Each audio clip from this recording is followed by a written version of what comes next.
The brother has asked a question. In Eastern countries, people eat pan, tobacco, pan parag, gutkha. It's permissible.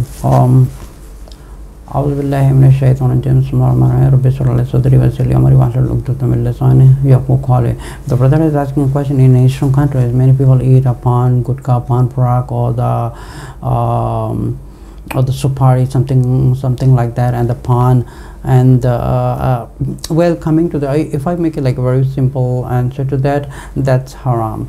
Now many people try to contradict me, and many people try to counter argue with me why this is haram. I'm not taking any alcohol in there. It's not something like drugs in there. It's not something like that. So let me try to make them understand why this is haram and why this is forbidden. I'm going to give you an example. There's a hadith, the Prophet ﷺ, once the Sahaba walked into the masjid and he ate an onion. The Prophet ﷺ asked him, when you come to the masjid, do not eat an onion. And why would the Prophet ﷺ told him to do not eat an onion to come to the masjid? Because the masjid is a house of Allah. We have to be very disciplined, we have to be very mannered, we have to clean ourselves, not just like we walk in, we eating any garbage in our mouth, and we can just walk in and smelling. And understand something, this is not something it's a smelling, and this is also being distracting the people who are playing. Because what happens when they pray, the bad odor is coming into their nose. They are smelling and they are being distracted from what they are reciting. So this falls into the forbidden. Now why the pan, parak, and the gutkha and the cigarette, I'm going to include the cigarette in that. This falls into the same category with this kind of things are totally haram. In the matter of cigarette, and let me just mention about the cigarette. The cigarette that is smoked, why this is haram? Because many people say this is just like a habit and just to waste our time, just to relieve ourselves from a headache. Cigarette, when we smoke the cigarette, we know by scientifically, by medically, it has been totally very positively proven by the medical records and in the laboratories, and even scientifically it is being proven that the smoking is a cancer. And how does the cancer? Because what happens when you smoke that, you have a fresh air going into your lungs. What happens when you smoke even a little bit? You're taking some type of a poison into that lungs. You're telling lungs, okay, take the poison. Each time you smoke, that dirty smoke that goes into the lungs, it is keep damaging. You know, when we have a like a metal type or like a steel type of thing sitting by the seaside, and after some time you will see a lot of dust on that. This is similarly the case here. Each time we smoke, that smokes go and jammed into the walls of the lungs, and it keep increasing and increasing and increasing. It damages yourself. What happens at the older ages, this comes into the fact that person gets a disease of coughing. He could get a cancer, he could get a lung cancer, he could get a liver cancer. But many people say, okay, everyone smoke. I smoke in sometimes only, I do not smoke all the time. But regardless, you smoke one time or two times, this is like you do one time haram or two times haram or three times haram, you are doing haram, that is forbidden. And smoking is something we are damaging our body. And one of the hadiths, Qudsi, Allah subhanahu wa ta'ala said, I have forbidden a zulm on myself, and also I have forbidden a zulm on yourself. So by smoking, you are doing a zulm on your body, because this body and everything, this is the belonging of Allah. It doesn't have this does not belong to us. This is the belonging of Allah. He sent to us, He gave us life in dunya to test us how do we live a life.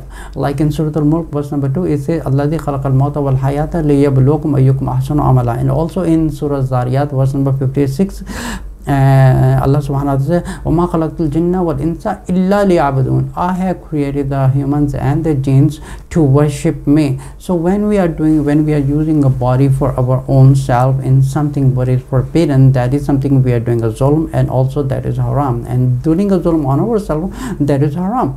And now the similar case comes into eating a paan, gutka, and all this garbage things. And even I'm going to talk about something like the smoker has the really bad smell from his mouth. Even they take the tablets, they spray themselves, but that doesn't cover, because they do have something bad odor sitting inside them. And when they go to pray, when they're making prayer, it's naturally the next person is being distracted because of the smell. And what happens that with that smoker usually naturally have a body smell. His clothing will have a smell of smoke. This is very natural. And when the person going into, so the Prophet was talking about the person not to come to the masjid when eating an onion. So let's talk about the cigarette. Cigarette is something like a worst garbage. It's totally disgusting that somebody would smoke and go into the masjid, and he's not even realizing this is the house of Allah, and he has to stop all these things. And then on the right side and the left side and the front side, on the back side, everybody's getting distracted because of the odor is coming in the back and in the front. And the similar case, it comes to the people who are eating a gutka, paan, and all these things. They're making themselves addicted. So for an example, these people are eating a paan, gutka. I guarantee you, not even a one person you will see whose face looks beautiful, his mouth looks beautiful, who are eating this kind of gutter. I would call this a gutter, because when they eat it, their face and the whole mouth becomes gutter. You will never see their teeth are good. You will never see their mouth is clean. You will never see they have a lips problem. So they are doing a zulm on self. So this is forbidden and haram. So mostly people who does that, the majority people who does that in India, and extremely high rate in Bangladesh, and number 3 I would say Pakistan. And in Pakistan, majority population does that. That's in Karachi. These people do that, and they are falling into the cancer, and they are damaging themselves. And look, I mean, think about it. You're going to the house of Allah, you're going to make a prayer, and you have a gutter mouth walking into the masjid with your ugly teeth and your disgusting teeth, and smelling with a paan and gutka, and you damage yourself. And there's an extreme rate of people who have caused mouth cancer, teeth cancer, tongue cancer, inside throat cancer, because they are eating at garbage. Those people are doing business. They are selling a death to these people. Not even a death, they are forbidden. They are selling an evil. This risk is haram, and these people who are doing that, this is something which is forbidden. This is something they go to the masjid with their ugly mouth and the whole ugly teeth coming out and smell coming out, and not even distracting themselves and also distracting the other people in the masjid. When you go to the house of Allah, you have to be very clean, in the very proper dressing, with the simple clothing.